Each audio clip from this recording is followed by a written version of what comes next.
today we're going to be looking at World War I. But before we start with the information of World War I, let's look at 3 ways that the different European countries tried to keep peace. The first one was creating the Olympic Games, which we still have today, where various countries compete against each other to see who is the best in whatever event.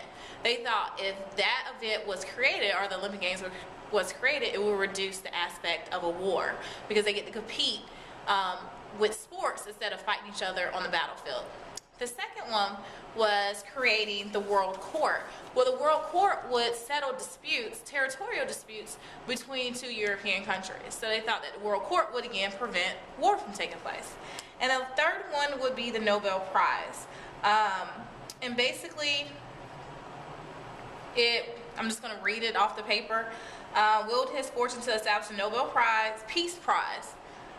So, of course, you had to be peaceful, as well as Nobel Prizes in science, literature, and the arts to honor individuals or groups who promote world peace. So if your country wanted to win the Nobel Prize, they had to be a peaceful country. They thought that would encourage European countries to basically be peaceful and not try to go to war. That is not going to help. Those 3 events did not help. They helped for a little bit, and then in 1914, or building up in 1914, several things are going to happen. So the main causes of World War I. Remember the word Main, M-A-I-N. Each letter stands for one of the causes of World War I. The first one, militarism, which basically the only way to guarantee peace was to prepare for war. That's what the countries thought. Hey, we need to prepare for war. How do you prepare for war? You build up your military, you build up your weapons. So that led to an arms race as each country expanded their military and began building steel battleships, guns, and explosives. So if Germany was building up all these weapons, France would see that they're building up all these weapons, so they will start building it up also. So you're going to have France, you're going to have Germany, you're going to have Russia, you're going to have England. They're all trying to build up their weapons and their military. Another thing, alliances. Balance of power no longer existed. Remember, after Napoleon, the European countries promised that there would not be one European country stronger than the other. Well, that changed. By 1914, 2 major alliances had emerged. You have the Triple Entente, I'm probably pronouncing that wrong, so I do apologize, which was made up of France, Britain, and Russia, which Russia is later going to leave. You're going to have the Triple Alliance, which is going to be Germany, Austria-Hungary, and Italy, which the Ottoman Empire is going to join this later on down the road too.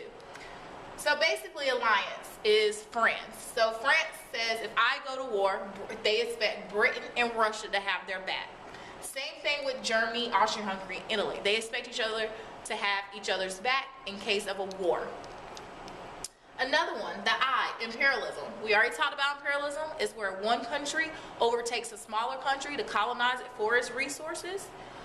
Industrialized interest in gaining colonies increased due to competition for raw materials, which is the natural resources that are located in these different colonies, and markets. We already talked about this. The Industrial Revolution is going to cause European nations to want to settle other areas, specifically Africa, to build up the raw materials and the markets to trade and increase profit for their country. However, Germany was slow to build an empire. So Germany was looking to take over colonies belonging to other empires, which is going to cause a problem because those countries already own those colonies. They're not going to want to give it up. The last one, nationalism. We already talked about nationalism with the unification of Germany and Italy.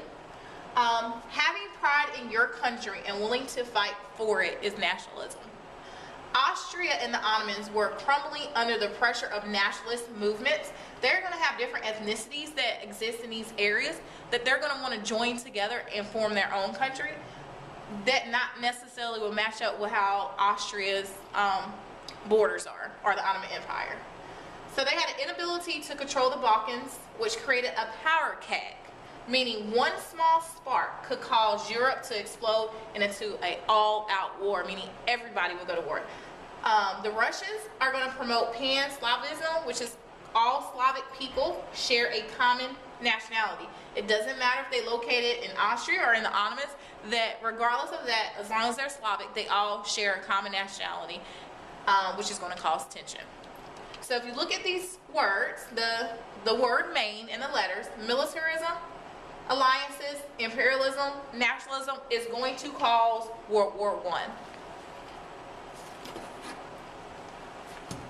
So what finally caused us to go into the war? The spark. The assassination of Archduke Ferdinand. Austrian Archduke Franz Ferdinand, he visited the Bosnian city of Sarajevo in June of 1914. Remember, you don't have to memorize dates. As a gesture of political goodwill, however, while he was there were Serbians there, which are made up of Slavic nationality. They didn't like the Archduke. They tried to kill him earlier that day, didn't work. Later on in the evening, they were successful. Somebody jumped in the car, they shot him and his wife, and he died. He was assassinated. So the Serbian nationalist is going to assassinate the Archduke and his wife. That is going to be the spark that's going to cause World War I. Reason being, the Archduke was the nephew of Austrian emperor, and he was the heir to the throne. So now Austria has to respond to what these Serbian nationalists has done. So the Austrian government is going to demand that Serbia round up anyone involved, and Serbia did not do that. But keep in mind, somebody has Serbia's back. So July 28, 1914, Austria is going to declare war on Serbia. Well, Serbia is smaller than Austria, so what's going to happen? Russia is going to jump in this dispute. Russia is going to support Serbia, so Russia is going to jump into the war. However, Germany is going to support Austria-Hungary, so they join in the war on their side. Well, then you look at France. They supported Russia, causing Germany to declare war on France. So now you have all these European countries declaring war on each other based on their alliances. Great Britain, they really try to stay neutral. However, Germany is going to invade Belgium, which is going to be the breaking point for them, because they're going to have a treaty with Belgium and France, causing England, which is the same as Great Britain, I can go back and forth with England or Great Britain, same country, causing England to join in, honoring their treaty with Belgium and France. So now Great Britain's involved too.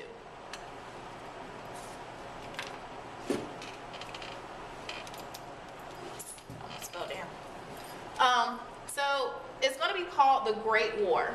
1 in 4 soldiers who fought in the war were killed. Even more were wounded, like they lost their fingers, they lost their legs, some of them messed up their face from bombs. At this point, it's called the Great War because nobody knew that we would have another war. So we didn't start calling it World War I until we had World War II. So it's also referred to as the Great War. During the Great War, several new weapons are going to be created. You're going to have machine guns, artillery, poison gas, tanks, airplanes, submarines, battleships, aircraft carriers, add S to that, and hand grenades and landmines. Landmines, you can be walking out in the open field and you step on a landmine and boom, it's a bomb, you're gone. In class, I will go in greater detail about these 10 new weapons that were created.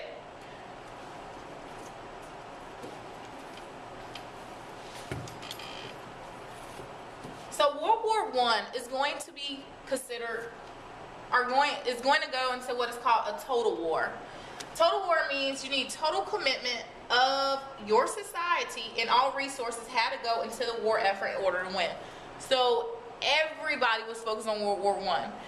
Everybody had to do something to help basically fight this war, whether it was at home working in the factories, whether it was building weapons, whether it was joining the military to fight the war. Everyone needed to be focused on this war. So taxes were raised because in order to build weapons you need money, and the government gets its money from taxes.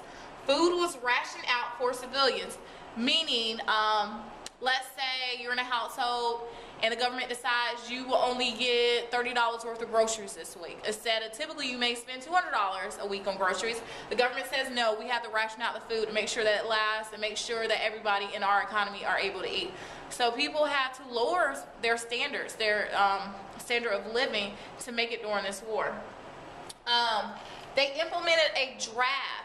They didn't have enough people sign up for the military, so then a lot of European countries had to basically force people to sign up, and it was males. We used to have a draft in the United States during the Vietnam War, but now so many people go in the military voluntarily that we don't have a draft. We do have selective service where any male 18 and above have to sign up for this. That is one of your duties as a United States citizen. But looking back at Europe, a lot of the European countries are going to implement a draft. They are going to use propaganda, which are like commercials. And propaganda is manipulation of the media by the government to influence public opinion. Both sides would exaggerate what was going on with the other side. Like, they wanted their civilians to not like Germany. They would exaggerate everything that Germany was doing. They would exaggerate everything that Austria was doing to get the public opinion to be for the war. They never published how many people were dying from these wars. They wouldn't put that on the news because then the support for the war would go down. So the government did lie a little bit, and they used commercials to do that. For women, this war had a big change, and it had a big, huge benefit for them.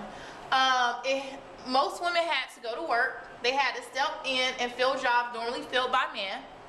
They served as nurses during this war. But the big thing for women, women gained the right to vote after the war.